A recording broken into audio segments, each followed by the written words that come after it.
Hello guys, this is Cold Blooded and I'm coming with my very fifth dota commentary so far. We're looking at a game here between Pajkatt. Pajkatt obviously playing for GGNet, one of the players for GGNet, and against Illidian.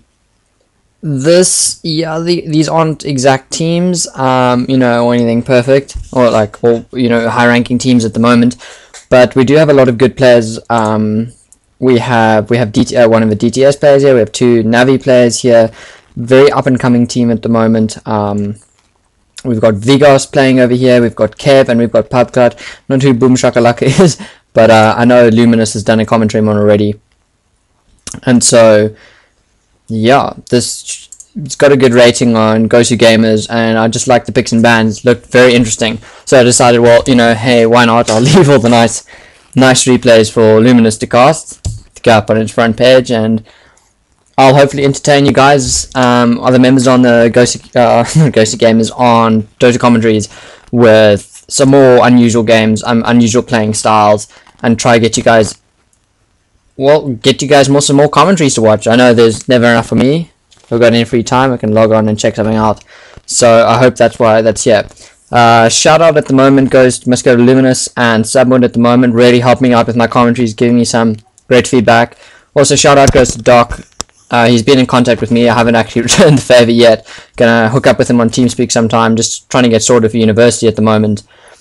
And yeah, I should be hopefully casting a dual commentary with him sometime later this week or maybe in 2 weeks' time. But definitely a plan for the future.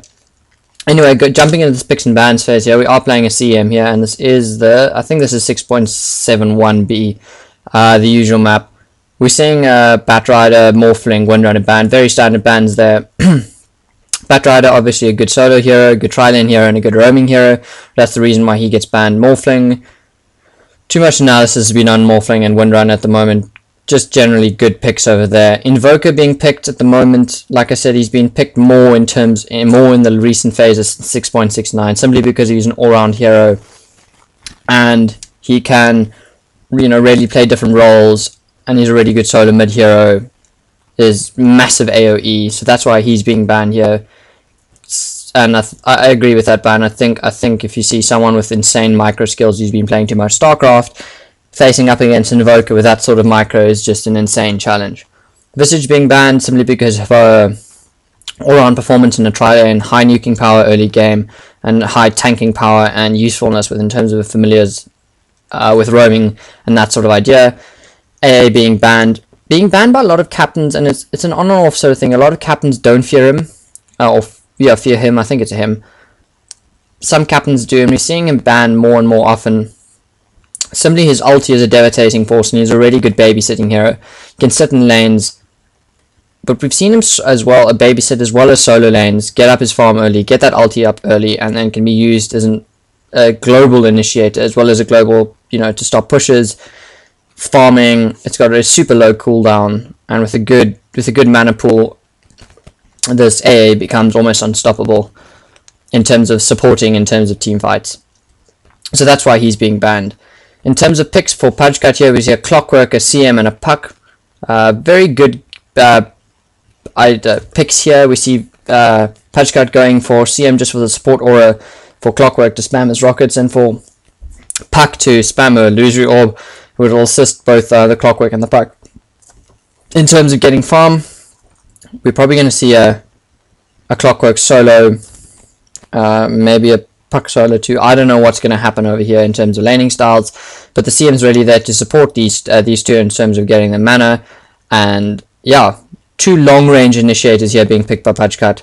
And so what we're going to be seeing is a very strong long range initiator being also picked up here by Earthshaker, also a very good long range stunner, which effectively can stop a Puck with a blink dagger.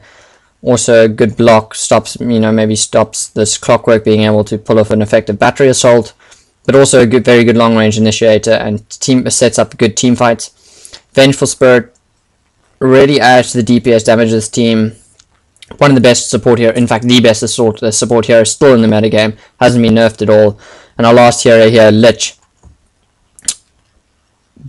with his reduced Dark Ritual, becomes much more effective roaming and nuking power. as well as being able to spam his spells much more often in terms of Frost Dome, in terms of his Frost Nova. And so yes, he has been picked more and more often. I think teams are trying to find a role for him in terms of laning, in terms of roaming,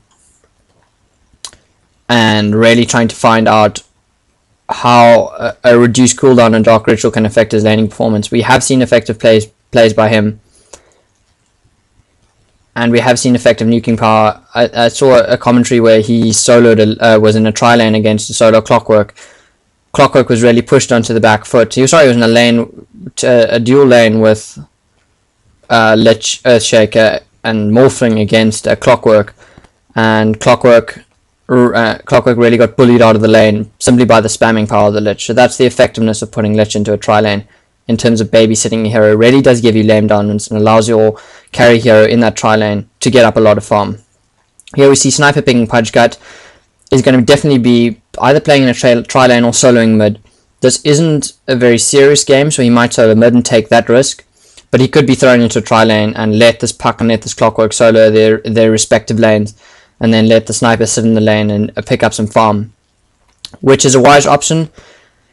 A farmed Sniper is probably one of the most unstoppable things you've seen in this game, simply because of his long range. It's very hard to get him if you don't have long range initiators, if you don't have blinks, if you don't have storms, if you don't have hooks, if you don't have illusory orbs. It's very hard to pick off that Sniper if he's standing behind the team battle, hitting you down. And in a long lasting game, the Sniper will become hard hitting if he picks up his items in the correct order, like we saw in the Dota Daily commentary earlier. Nebula was talking about how Drow's main aim is to become hard hitter. Exactly the same thing goes for Sniper. His main aim is just to stand at the back and whack people as often as he can. Last pick here coming from Pajkatt is a Tidehunter. Tidehunter is going to be there to tank. He's going to try and take a lot of this focus fire from the Scourge heroes. Try stand in the middle here, allow his Puck to initiate. Give some defensive capabilities to this tri lane. So we're going to see a CM Tidehunter tri lane with Sniper bot. That's going to be an interesting tri lane to see.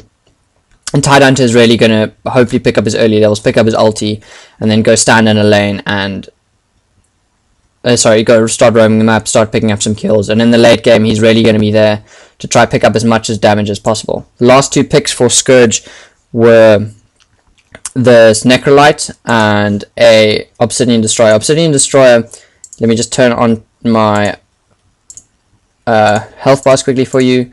Obsidian Destroyer we haven't seen a lot, can be super effective, especially against a low intel lineup that we do see on the Sentinel team, but also because Sentinel's heroes are all very low HP, especially against a Clockwork, against a Puck, against a Sniper, all super, and obviously Crystal Maiden, all super low heroes, and the pure damage being dealt by Obsidian with his with his orb attack is really super high and can equal or effectively out damage the Sniper at the late game, and does have good survivability in terms of his illusory orb that he can spam, and a very, very powerful ulti against, as I said, the low intel heroes on the Sentinel team. Necrolite solo mid. Not really quite sure what the reason for this Necrolite is. Yes, you do have Lich to give you bonus armor, but a Necrolite is really, if you're going to try and attempt a push, we don't see much pushing heroes from the Scourge lineup, and also we don't see much tanky heroes from the Scourge lineup. So I'm not really sure where this Necrolite is going to fit in terms of team play, and in terms of the game strategy, and in terms of the team strategy. Definitely the team strategy for the Sentinel team is to allow the Sniper to farm up, because Scourge is really going to struggle to find a farmer or to find a carry that's going to compete with the Sniper in the late game phases. Scourge is also, like I said, the Sentinel is quite low HP.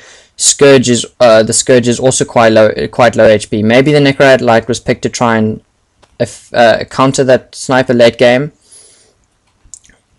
but I'm not so sure that's the case, because even Necrolite late game doesn't have the highest HP pool possible, and this Obsidian Destroyer also doesn't have a very high HP pool, and is not going to be able to compete with a sniper being effectively standing at the back. Like I was trying to say, is that the team strategy for Sentinel is going to be mid-game to late game. Mid-game really trying to use this clockwork, use your Tidehunter, and use your puck to create initiation, to get off those very, very good gangs, to effectively push back and bring down this Obsidian Destroyer, bring down this Necrolite, to force them back and to allow the sniper to pick up some kills with his headshot, as well as allow the sniper the room that he needs to farm effectively. Gameplay strategy is going to be a ganging lineup in the early phases for the Sentinel team, and in the late phases we're going